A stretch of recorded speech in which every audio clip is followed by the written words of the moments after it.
We are entering a stage where people are awakening, and in those moments, they will either race back into the arms of the comforting myth, or they will confront the truth, and we will say, America, warts and all, we can build something that is worthy of our imagining of what our country could be.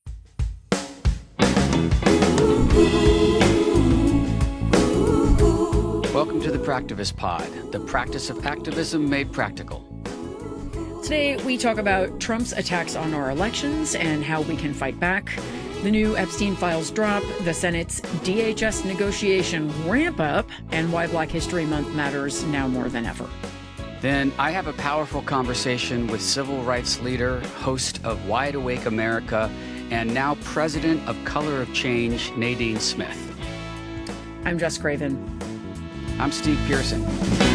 Hold on, stay strong, it won't be long, yeah, we will build a better world. And I'm tired. Good morning. Did you get some sleep last night, Jess? How you doing? Yeah, kind of. I mean, whatever. It's a terrible time. I don't think anybody is sleeping really well right now unless they're deeply sedated. So, and I'm not, as you know. So, yeah. How about you? Exactly. Neither of us have the luxury of sedation. No. So it's a crazy time to be a sober person. I'll tell you. It's yeah. One wishes that it had worked out differently timing wise, but it's okay. Yeah. I'll tell you, it's not that we wanted to talk about this, but, I'm grateful for my sober community too. We talk about how important community is. And I just see people more and more isolated. It really started in a big way with COVID, obviously. Yeah. But, it's an existential problem with our society, how isolated we all are, how isolated our kids are. And it's why we always encourage people to go to an indivisible meeting, be in community with each other, go out to a protest, find that you're not alone, find strength and joy in the work that we do together. And I also find that in my meetings and stuff too. It's really important because otherwise I would just be in this little square that you're seeing me in right now, and no one would see me outside of here. So yeah. I read something this week that people now on average have only 3 close friends, and then and even most men I think only have 1. I don't know. It's a moment where we all need to really be working on cultivating our friendships, and I myself could be better at it, but it's an important thing. Yeah, it's very important. Well, grateful to call you a friend, and and my friend texted me to let me know that you were speaking down the street from my house at a San Fernando Valley Indivisible meeting on Sunday. Was that on? I think that was on Sunday. It was on Sunday, And I wanted to talk about it a little bit because, first of all, you gave a barn burner as always. You were great, and we just had that episode with Ezra Levin last week. If anyone didn't get a chance to listen to it, please go back. Ezra was fantastic. And we talked about how not only are all of these people coming and showing up to indivisible meetings and these resistance groups all over the country in jaw-dropping numbers, but we're way more organized and prepared to receive those people and get them into action. And I got to see that, firsthand right after we talked about that with a bunch of friends who I'm going to call out Noreen, one of the co-founders of the San Fernando Valley Indivisibles. We launched together the first Swing Left meeting back in early 2017. And we were just kind of catching people and doing our best and building that plane as we were flying it. And now to see this just fine-tuned, organized machine. And I don't know how many people, that room was packed. There were, I think, easily 200, maybe 250 people there. It was unbelievable. I know. I brought my mom and I was like, I'm going to go speak at this indivisible meeting. And then, we walked in, there was like a, welcoming table out front. Everybody's got their name tags on. We walk in, there's tables set up. Just massive organization, massive number of people. And I'll tell you, Steve, as I said when I spoke, some of these people, as you said, you've known Noreen since the beginning. I've known a lot of those people since the beginning. I have been with them at protest after sit-in, after Senate office visit. We used to go to Dianne Feinstein's and Kamala Harris's offices when they were our two California senators every month with a group of indivisible leaders to sort of lobby and advocate. And like, it is what you say is so true, and it's so important. We are so seasoned at this point, and I use that word a lot because it is a word used about troops. And we've been in this for 10 years. Like, these are finely oiled machines. They are tuned up. People know what they're doing. They know what works. They know what doesn't work. And it is really, you look at a room like that and you are like, this is a formidable force right here. And this is being replicated thousands of times across the country. And there are groups that are not identified as indivisible groups. I spoke at one a couple of weeks ago. They're not an indivisible group, but they're again, the level of organization and the number of things they are doing, staggering. And so, again, I hope someone writes the book someday about the sort of resistance groups all over the country, because they are the reason that we will get out of this, and the news never talks about them. Nobody ever talks about them, but they're the ones doing the work. So if you're in one, shout out to you, because I know you're there. Very rarely do they get talked about. And you're right. There's so many of us who are class of November 2016, and we are now seasoned. But it's a good segue just to plug the interview that we have coming up too with Nadine Smith, who's been doing this work for decades. And that's what's really cool, is to see us relative newcomers still. I mean, we're not, 10 years, that's a long time. But, with these activists who have been on the ground, and especially activists who are, working to lift up Black and brown people all over our country, like a lot of the struggles that we're having right now, a lot of the reasons why, frankly, white people are waking up right now, watching the murders in Minneapolis. It is because it's visceral for us in a way that it has been for Black and brown communities for decades and decades and decades. Exactly. Forever, for the history of our country. So I'm really thrilled to have her on. She just joined Color of Change as their new president. And that's a phenomenal organization, by the way. Color of Change is just so good. They're so good.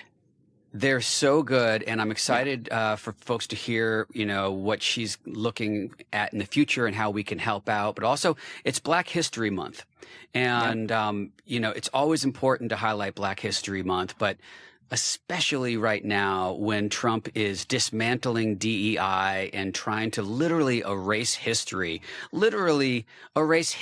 from the African American Museum in the Smithsonian in DC. Just insane. But my point about this, and why obviously it's important to highlight, Black history every year, but Black history is also the history of civil rights and a struggle where people rise up against an authoritarian, suppressive government and win. That's been Black history. So there's a good reason. It goes even beyond just wanting to, cancel DEI and wokeness or whatever the bullshit that Hegseth and Trump are trying to do.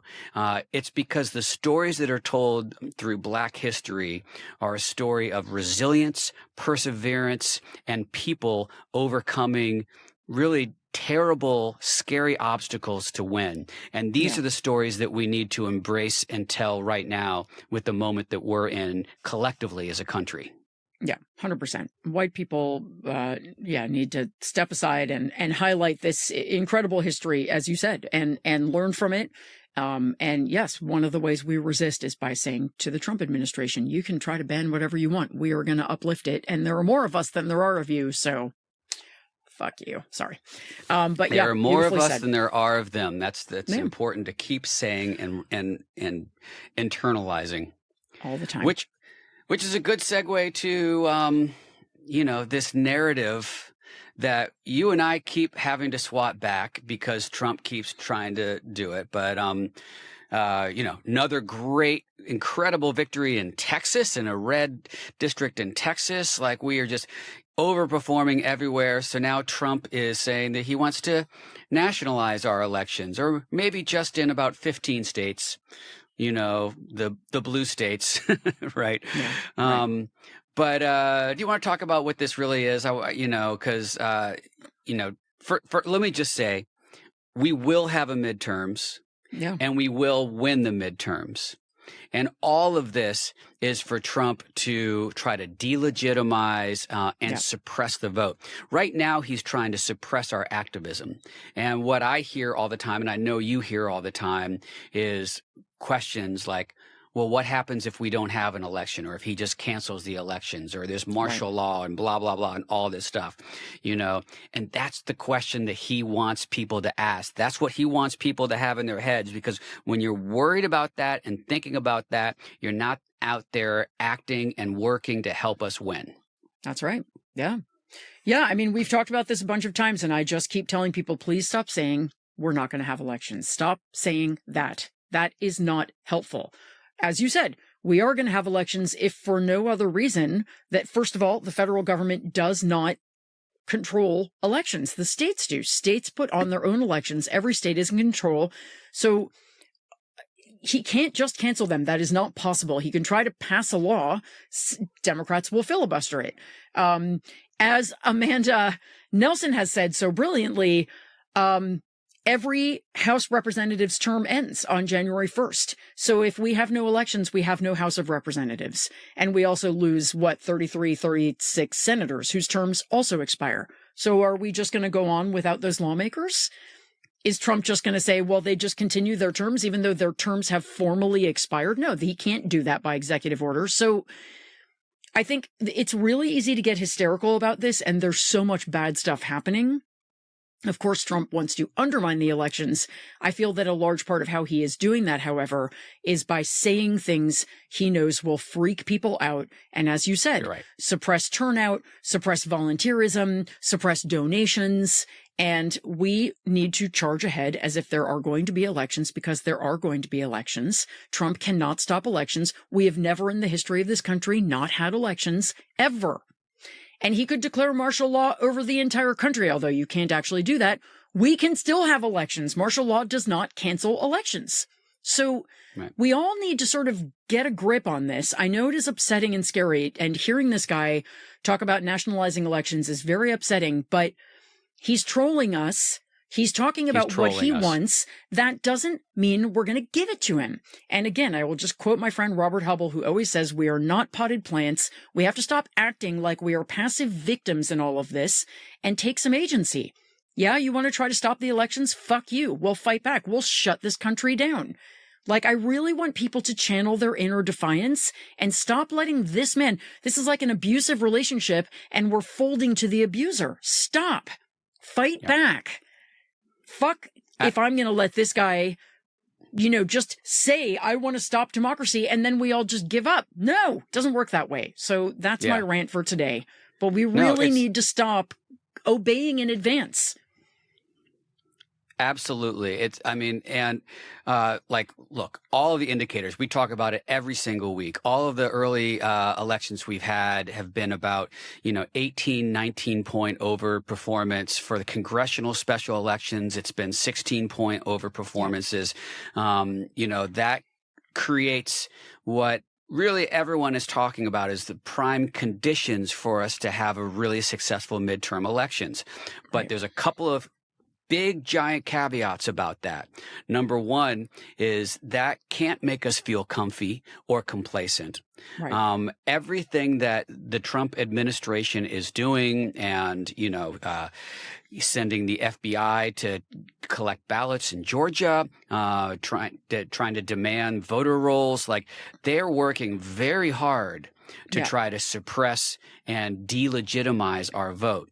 So the best antidote that we have for that is to win fucking huge, right? Is to overperform so that it is just undeniable that we won this election, that we win the midterms. And so that is our task. That is why we're going to organize now, today, and every day until the midterms to make sure that that becomes a reality. And the other thing I'll just say, you talk about, obeying in advance.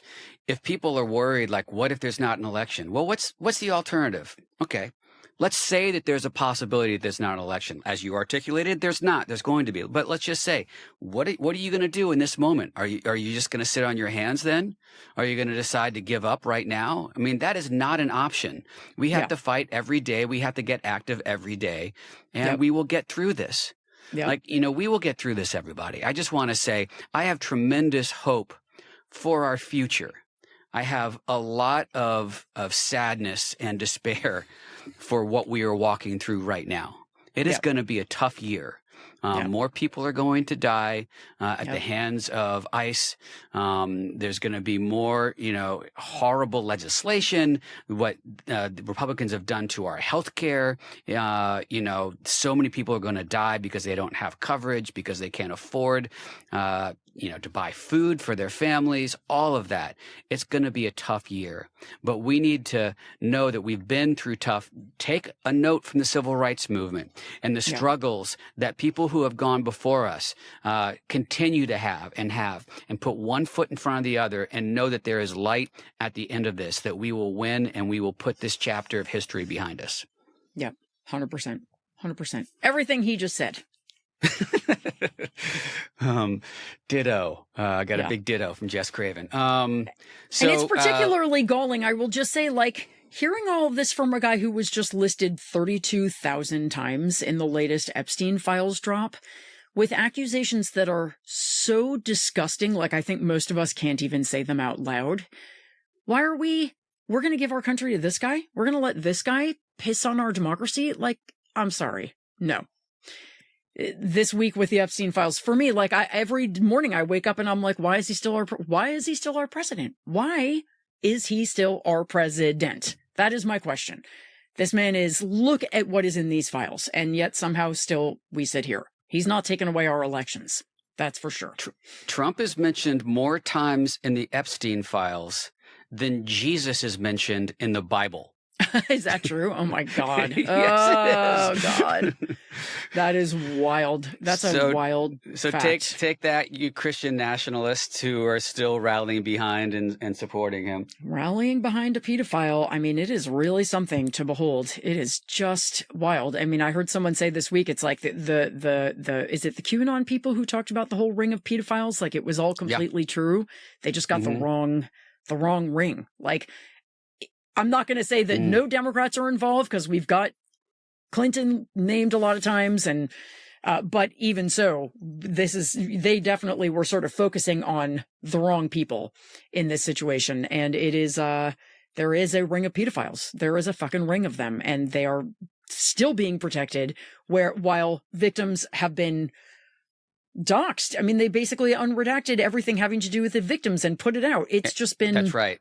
What a clusterfuck. I've cursed a lot on this episode. Redacted the people, the men whose names were in there, and released the names of the victims. And Trump's reaction to it, again, is so typical and disgusting. Caitlin Collins from CNN pressing him on it, and him slapping back with, "You need to smile more, Caitlin." Yep. She was literally asking about child rape allegations of, participation in child rape from some members of his administration. And his response was, "You need to smile more. I've never seen you smile." Yep. And he's so fucking gross. I literally made a response video to that was so over the top I couldn't post it. I was like, I sound like a crazy person because I was just yelling. I was like, this is too much. People are going to think I've lost my mind. But yeah, I've deleted many comments. I've gotten very good at a pause, rethink, and delete kind of my initial response to things. But that's not good. Sure. Maybe I should just let it fucking fly. But I don't know. I mean, I don't know. Yeah, sometimes I wonder. But hearing him tell her to smile in this moment is about for any woman who has ever been told to smile, like, we all know that that is just something that you don't fucking say to women, but to say it in that context, in this moment, it's like primal scream is the only thing I could think of.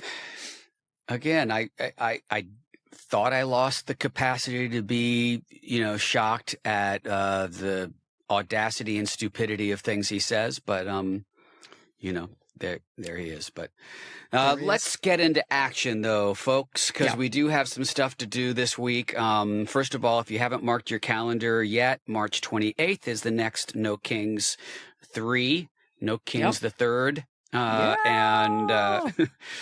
and it seems like a ways away, but we want to really prepare for it and make it a big one. So don't just mark your calendar. Reach out to some friends and family. Make sure they've got it in their calendars too. Let's just blow. I mean, I know it's going to be the biggest one. We talked about this a lot last week too, but prepare for that. The link to the nokings.org will be on our show notes, so you can find one near you. If you don't see one near you, you can organize one.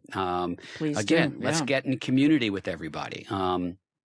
And then we've got some DHS negotiations ongoing. Do you want to talk about that and what the best way to call your senators, what the best script for that is, essentially? Yeah. I mean, basically, so the bill that passed in the Senate that had the 5 spending bills and then the 2-week continuing resolution for DHS. So that went to the House, and there was a bunch of like, oh, will it pass? Won't it pass? Can Mike Johnson get it together? But he did. It passed. Now it came back to the Senate, so we have until next Friday. That is the deadline. And at that point, they would have to pass another stopgap, which I personally really hope they do not do. Like, this is, a lot of people were already angry that they did the 2 weeks, but we don't want them to do any more. We want them to insist on the negotiations now. Mike Johnson is already saying, lots of the things they want are off the table. We're not going to demand judicial warrants. We're not going to demand they don't wear masks. As if Republicans are in this position to sort of pick and choose. Like, it's a. By the way, I don't want to interrupt you, but Mike Johnson is actually a constitutional law, professor, or Yeah, it's so. He knows better. Just shameful. So you know, like he knows that this is in the face of the Constitution. Anyway, I'm he sorry. Totally just want knows. to say that. Continue. He totally knows, and it is shame on him. His history will not be kind. But John Thune is saying, 2 weeks is not going to be enough. They've all got their things, but Democrats need to go in there, and this is when I want people to call every day. I know that there's a lot going on, and the energy, we have to kind of keep energy up right now, because we know that Democrats often cave, and we need them not to cave right now, because this is the one and only moment we ever will have in this year to actually negotiate some real guardrails on ICE. Will it be abolishing ICE, which is what we want? No, we can't do that while we are in the minority, but we can demand some real concessions, and we can shut the fucking government down. It won't be the full government. It will be DHS. Will that be uncomfortable? Yes. Will TSA agents not get paid? Correct. And it is the only leverage we have, and America is with us. They are not with ICE. Yeah. They hate ICE. They hate what's happening. ICE's approval ratings are literally plummeting off of a cliff. So this is our moment to say, no, we will absolutely not fund this agency until we get some real guardrails, enforceable guardrails. And that is what I want you guys to call about. 5 calls, has a great script, and they've got like a list of demands you can choose from. So please, I know we're tired of this fucking script and this timeline. Call every day and keep telling them, do not settle. Get what we want, and here is what I want, and then tell them what you want. All right? That sounds like some practical activism right there. It sure Just does. use 5 calls and call every day. Yeah. Yeah. I'm going to call as soon as I'm off of this podcast. Just every day, no matter how good or bad your senator is, call and make the demands. Yeah. Right. And thank the good ones too. I'm big on that, because they don't hear it enough. Everyone gets so much incoming right now, but we need to encourage people who are doing the right thing. Stay strong, stay the course, don't capitulate, don't back down, and thank you. Let's talk about our reasons for hope. Jess, why don't you start us off? Okay, I will. I'm just going to pull this up here. Okay, so my reason for hope, there's a lot of good stuff going on as always. But the thing I found that I really liked was Chicago was naming a snowplow. And I guess when they name one of their snowplows, they put up a thing saying you can submit a name suggestion. And we just found out yesterday that the name Abolish ICE was submitted 9,200 times for Chicago's snowplow naming contest. And it may sound stupid and kind of trivial, but the reason I bring it up is because it's the perfect name for a snowplow. I mean, come on. Perfect name for a snowplow in Chicago, but it's also America, as I said, is really turning against ICE. The idea that ICE needs to be abolished and completely rebuilt, as does maybe the DHS itself, is gaining traction. And also what we're seeing is just this incredible, American exceptionalism, which in general I don't think really exists anymore. But we do have this wonderful sort of defiance and creativity in this country that is showing itself in so many different ways. It's not just this. It's the sit-ins at Target in Minnesota that are ongoing to this day, where people are walking through and singing and demanding that Target stop cooperating with ICE. It's the costumes. It's all of the different, it's the amazing people going and banging drums and playing in bands in front of hotels where ICE is sleeping. All of this stuff happening all the time. It is just so wonderful to see how many different ways Americans' ingenuity is coming out in defying fascism. And let me tell you, that defiance is really important. They rely on our obedience. They rely on us all going, oh, okay, you want us to do this? Well, we'll do it. And to see Americans just saying, no, fuck you. Every way I can, I'm going to express my defiance. It gives me a lot of hope. What about you, Steve? Along the same vein, so right as we were recording this, Homan has announced in Minneapolis that he's going to draw down, I believe it's 700 ICE agents and get them out of the city. By all accounts, I haven't heard his press conference, but from what I've been seeing, it's been pretty much all over the place, and kind of, some crazy rants from him as well. There are still thousands or over 1,000 agents that would remain in the city, which is over 1,000 too many. But to your point, this is happening as a result of these brave and resilient, talk about resilient, again, negative 10 degrees, like activists, regular people, friends and neighbors out in the streets in a city where, they don't go out in the streets in the wintertime normally. And they're facing this extreme weather and fear, literally guns being drawn on protesters still, even after these murders have taken place at the hands of ICE agents. The intimidation is there. The horrific conditions are there, and they are standing up. I think that is what makes Americans exceptional. I'll lean into American exceptionalism right now when I see us standing up for our neighbors at their own personal cost and threat to their safety.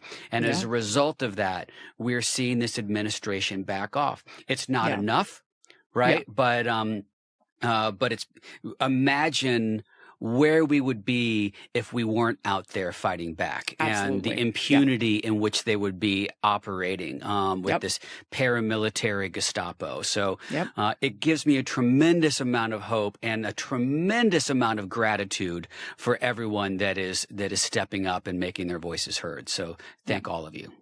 I literally revere Minnesota now and Minneapolis. I cannot even tell you. I have a reverence. It is an awe for what is happening there. Unbelievable. Hats off. Yeah. So much going on, but a lot of good stuff this week amongst, all of the crap. And, someone who really has an incredible perspective and has been a leader in the civil rights movement for a long time. I'm excited for everyone to hear our interview with Nadine Smith. Nadine Smith is president and CEO of Color of Change. She is a nationally recognized civil rights leader who, for 3 decades, has reshaped the fight for racial, gender, and LGBTQ plus equality.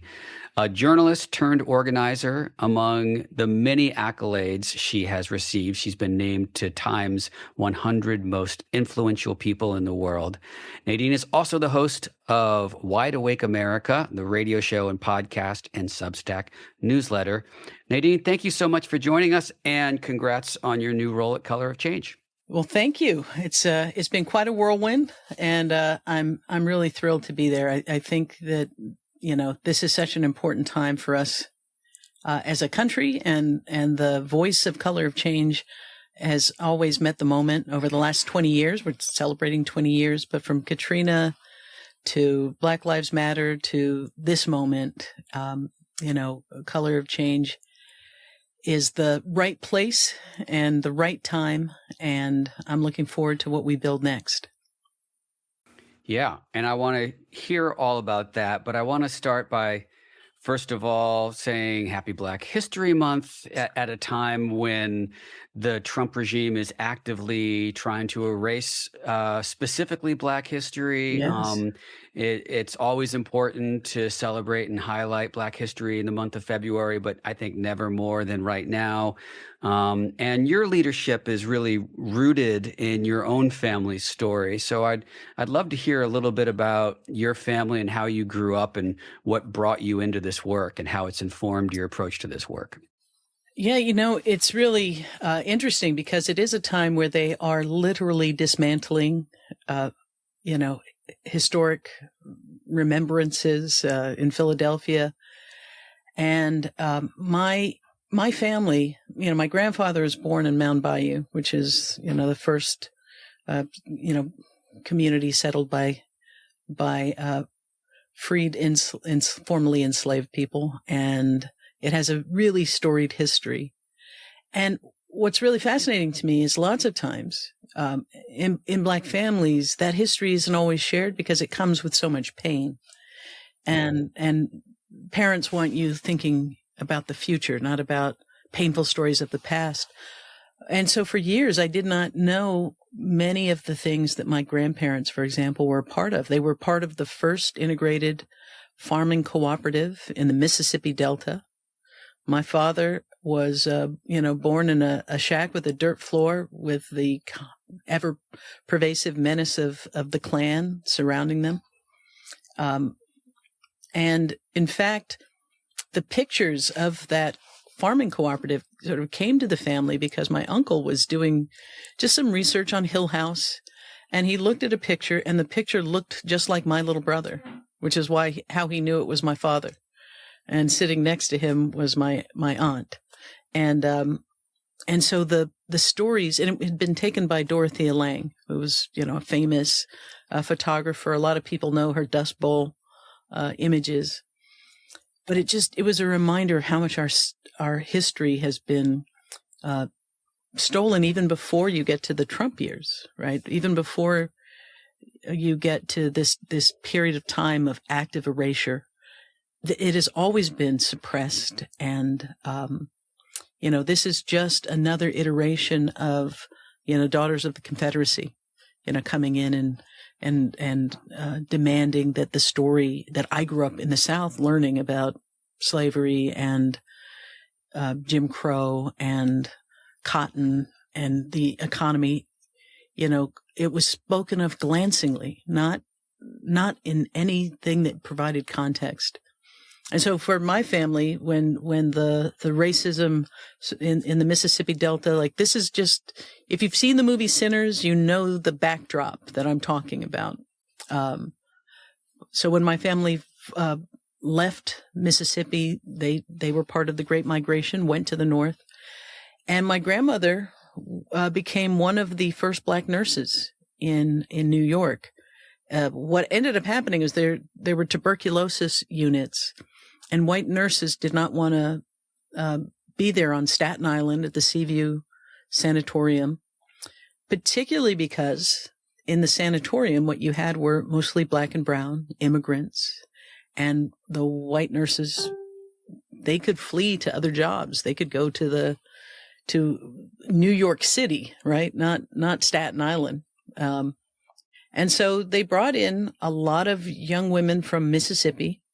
My grandmother had already moved, but she got her nursing license.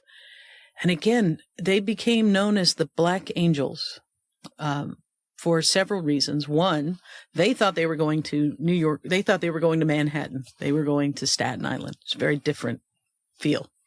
But they were encountering the same kind of racism that they encountered in Mississippi. They were encountering the same kind of hatefulness. They were working in tuberculosis units, told not to mask. But the difference was they actually cared about the patients, and they would track how they were responding to different treatments. And from their notes that came from reading and playing cards and playing checkers, where they had real relationships with the patients, they were able to notice things like somebody responded better. Somebody whose leg moved in the night underneath their blankets was probably going to respond better to that particular treatment. And so as the doctors finally developed a treatment, they pointed to the care and compassion of these Black nurses who came to be known as the Black Angels. But that story has only recently even been commemorated on Staten Island. And so, yeah, it is very personal, because if we don't, the things we can't see, we can't replicate. We get a very cramped idea of the contributions of our people, the resilience, the creativity. Yes, the horrors of slavery, the absolute horrors of slavery, have to be understood so that somebody like the governor of Florida can't describe it as a work program, right? But also the clever, resilient, all of the things that my grandparents and their parents did, to cup their hand over this flame and keep us alive to get to the place where we are right now. That also has to be celebrated. And so, yeah, so happy Black History Month. Yeah, and I think it's another reason why this administration is trying to erase that history, because not only for all the reasons you articulated, is important to celebrate and uplift and acknowledge, and obviously, for those people who are like, oh, it's too hard to look at, we want to look towards the future, we need to learn from that. But it's also like a blueprint. It's the history of struggles against oppressions and people who are oppressing, and where the many outweigh the money and the power and all of that, And so at this moment we're in right now, I would argue there is no more important than to look at the civil rights movement, and all of the great Black history. So we're not going to let it get erased. And no, not at all. In fact, my heart is full when I see these places where people are using their Saturdays to actually study Black history, American history through the lens of Black people in America. And I think there's a thing called the Streisand effect. I don't know if there's a story of Barbara Streisand not wanting her home to be on Google Maps when they began to do those aerial views. And I think she went to court to stop them. And when she went to court, maybe a few dozen people had seen it, but the court case caused everybody to want to go see what the fuss was about. And so in seeking to stop it, she actually created the curiosity and the interest, and precisely what she was trying to avoid. And I think there's some of that. We certainly see it with banned books. Getting your book banned is one way to make sure it goes flying off the shelves.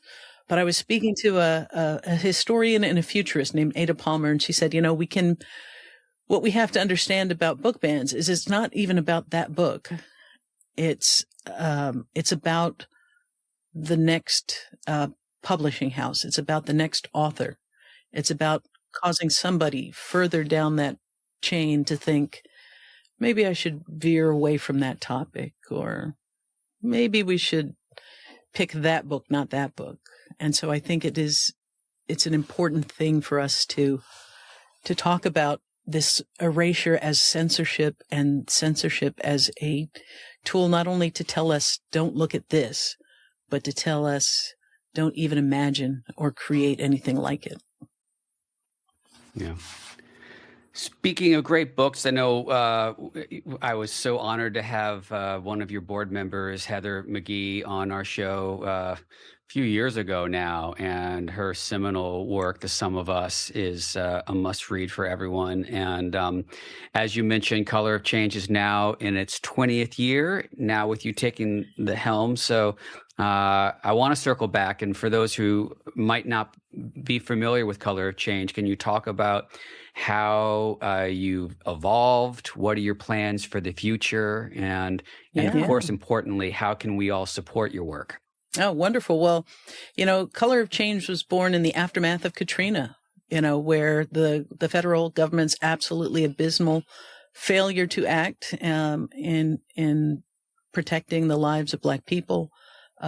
This was a moment that really galvanized people, like, no one's going to save us. We're going to have to save ourselves. And Color of Change was sort of born into that spirit, but also born at a time, as the internet really came to explode, became so clearly the place that you had to organize in order to impact the real world. And so Color of Change bills itself as the largest online racial justice organization. And it's a reflection of the sort of the nimble, culture forward way that it's always organized, meeting people where they are, speaking the language that people can understand and engage around, and spurring, grassroots organizing all across the country, but also supporting that. I like to say our role is to shine a spotlight, not cast a shadow, to be a national organization that is a force multiplier to these brilliant acts of organizing that are happening, and also as a network, as a organization that forges coalitions to address these bigger issues. And so the need for that has continued. I think when you in the aftermath of George Floyd and a lot of the Black Lives Matter organizing, the corporate accountability, making sure that technology that is, so much of the origin story of Color of Change is not weaponized in the way that we're seeing. And right now, I think we all have to confront the reality that it's one thing to seek to erase our history. It is another thing to actually attack truth and reality itself. And so we're seeing these surges of disinformation. We're seeing the consolidation of ownership among, oligarchs who are coming to control, whether it's Facebook or now TikTok. The landscape that we are in, we have to be ready to punch through this dome of propaganda that's surrounding us, and we've got to be in a position for us to fight back against not just disinformation, but the accelerating disinformation that deepfake AI videos are making possible at a exponential rate. And so we want to be a place where people can come, get the information that they need to be informed, but also the information they need to understand that you can do something about this. You are not alone in this fight. You are part of this massive national network, and they want us fearful and afraid, isolated, and feeling alone. And Color of Change is going to make sure that you understand you are not alone, and the things that we can do will make a difference, because they always have. Yeah, that's so important as we're increasingly isolated from each other and siloed away from each other. It's more important than ever. And, this is the first conversation that we've had together, but I've been around the same spaces in social media and alternative media with you for a long time. And I know you're also a strategic advisor to Chorus. I believe that our work in communications, it really is existentially important to the future of this deeply fractured and divided country. So I was going to ask you this, but it was kind of the perfect segue from what you were just saying. You are a journalist turned organizer.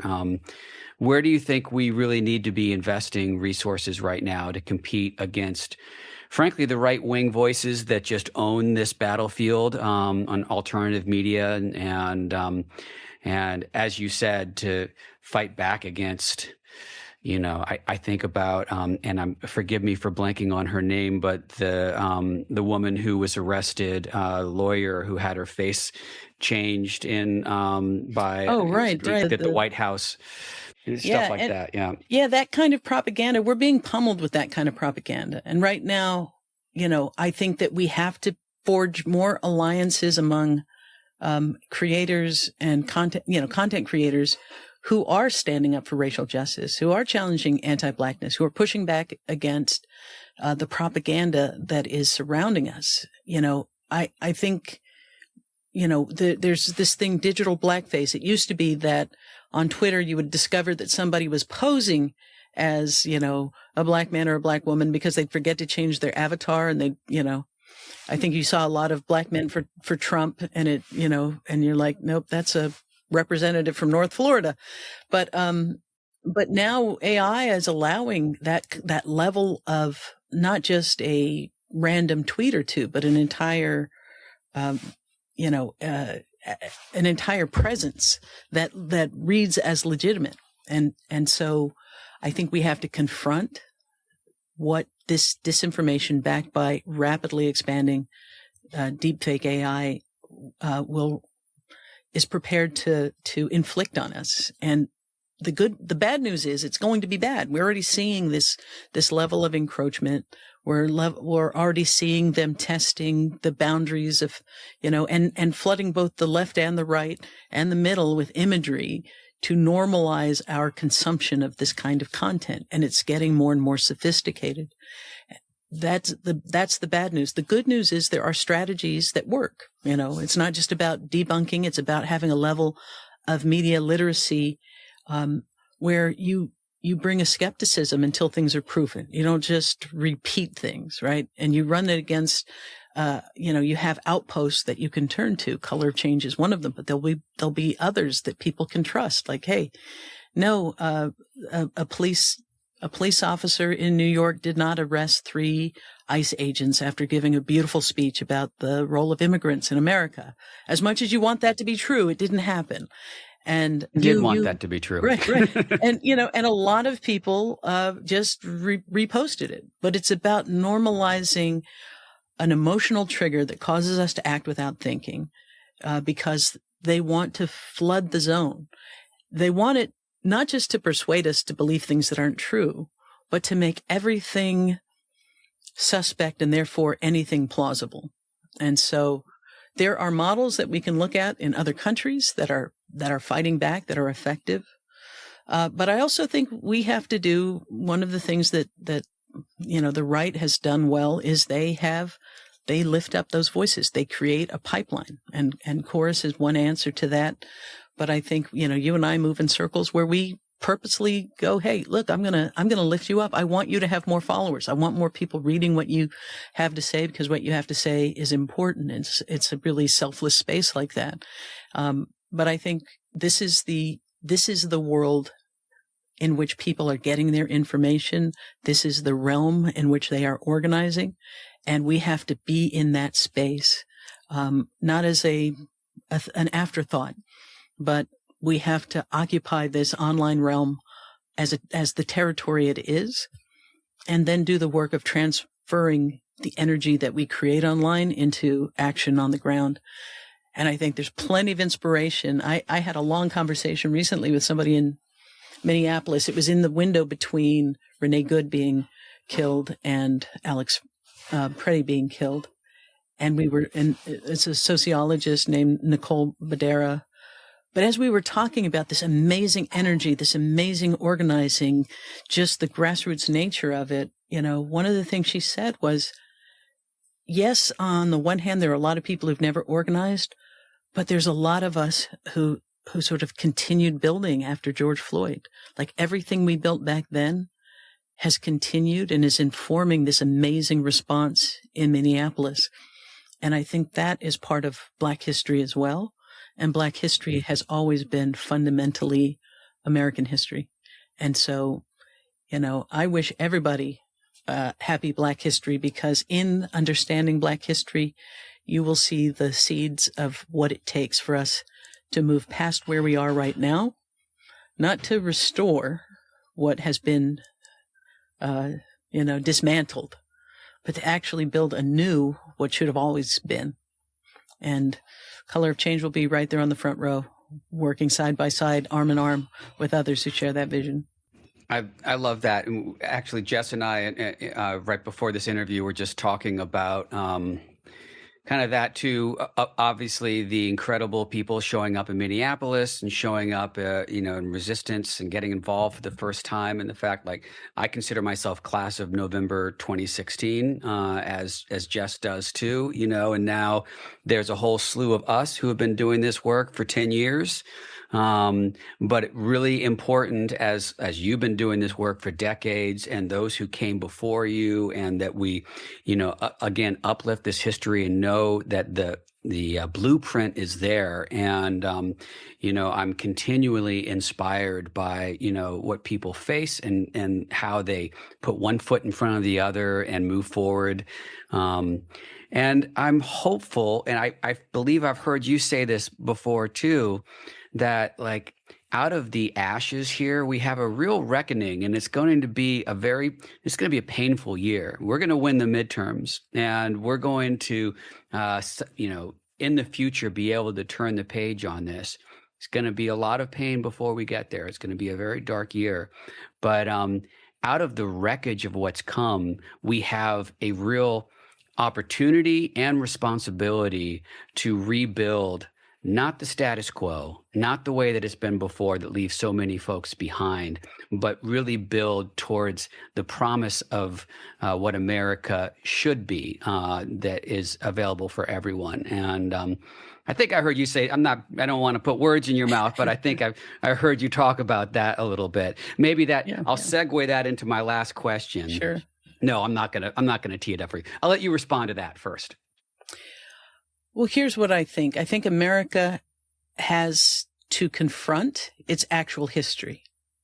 And what is happening in front of us is the dismantling of certain myths. For people who thought, we have safeguards in this country to stop tyranny from, taking hold. And instead they're like, oh, it's always just been sort of a handshake agreement, like norms. I didn't know that. I thought we actually had things in place. And so, I do believe that for many people, including some people who are sort of awakening to what is actually happening, who believe that, I a friend of mine named Rich Logis who started Leaving MAGA. We've had many conversations about his journey into MAGA and his journey out, and the importance of taking responsibility for both parts of that journey. How you allow yourself to be pulled into a mythology that becomes your identity, and how you begin to dismantle that by widening the aperture of what you see in the world. And I think right now there are a lot of people who are going, wait a second, how can this be? If the myths I believed were true, this wouldn't be possible. And since it is possible, I have to now confront the gap between who I thought we were and who we actually are showing up as. And it's a hard thing to dismantle myths. But it's a necessary part of the process, because the stories that we can actually tell, the true stories of incredible resilience and incredible, passion for actual freedom, not a counterfeit version of it, but a real version of it, is so embedded in us that not even hundreds upon hundreds of years of enslavement and Jim Crow, and all of these things can inflict enough harm to dampen our desire for that. And so, we're going to have to let go of these myths about America, but we get to tell this fuller, realer story and build an America that works for all of us. And it's going to be a painful birthing process, but we will get through it not by leaning into those phony stories, but by doing what is happening all over the country right now, this kind of upswell of communities, neighbors looking out for each other. And a lot of people are making the connection between, the slave catchers, riding up north and trying to drag people back south, and neighbors who may not have ever expressed their opinion on slavery going, we're not letting you do that, because now it becomes real. You're putting your hands on somebody who's part of my community. So we're seeing this kind of, I think if somebody had written this as a screenplay and said Minneapolis is where, this kind of stand would be taken, I think they would have been sent back to rewrite it. But it's tapping something in. Especially in January. Yeah. Well, and who are the guys who put Trump on their podcast and then, really kind of boosted him? I'm trying to think. He's a comedian anyway, but here he is going, I was wrong. I didn't think this could happen in America. What Trump is doing right now is the proof that, what I used to dismiss as sort of, leftist catastrophizing is exactly what's happening in America. So the ingredients for us to actually build something that centers quality of life in humans, not just a small group of the uber wealthy.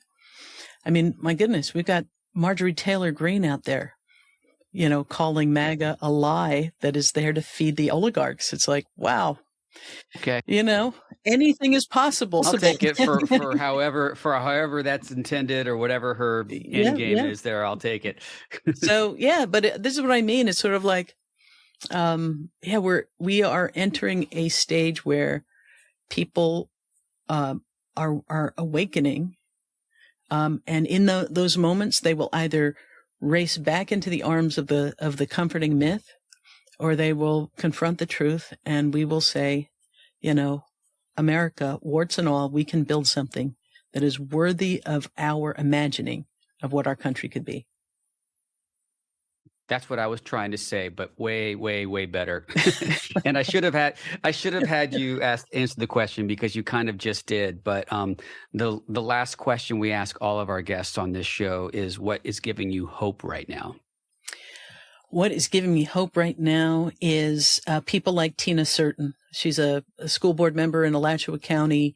And when Charlie Kirk was killed, and we're seeing this everywhere, people want to put up statues of him and sort of rewrite his history as a modern day civil rights figure, which is just, appalling.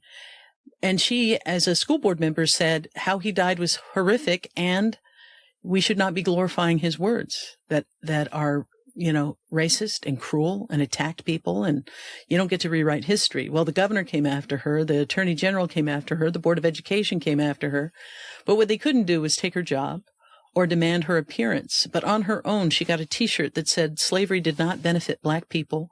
She walked into the Board of Education meeting and stood there and said, in case you didn't hear me the first time, let me reiterate. And she laid it out. Not only that we should not be glorifying someone who was basically a racist provocateur who was killed tragically, but she said, you are not only trying to glorify him, but you are trying to rewrite history. You are trying to erase the truth.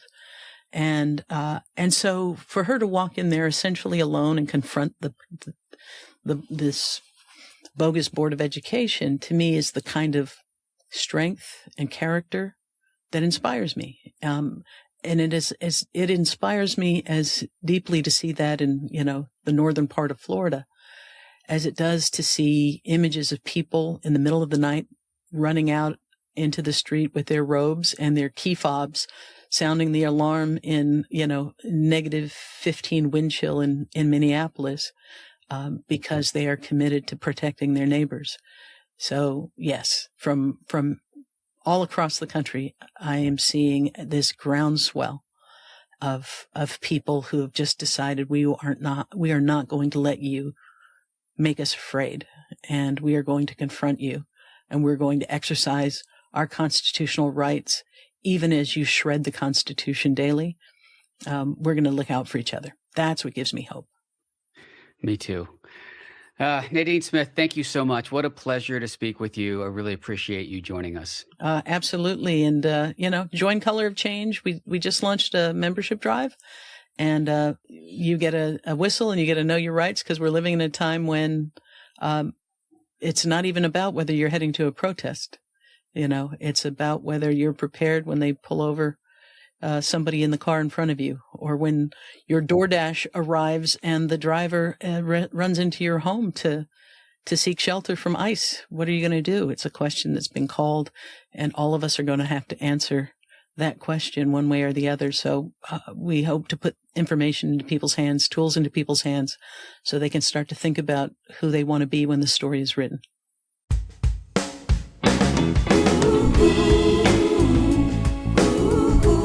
Thank you so much for joining us today. Don't forget that all the links for our actions are in the show notes. So don't just listen to the show, click on those links and take action.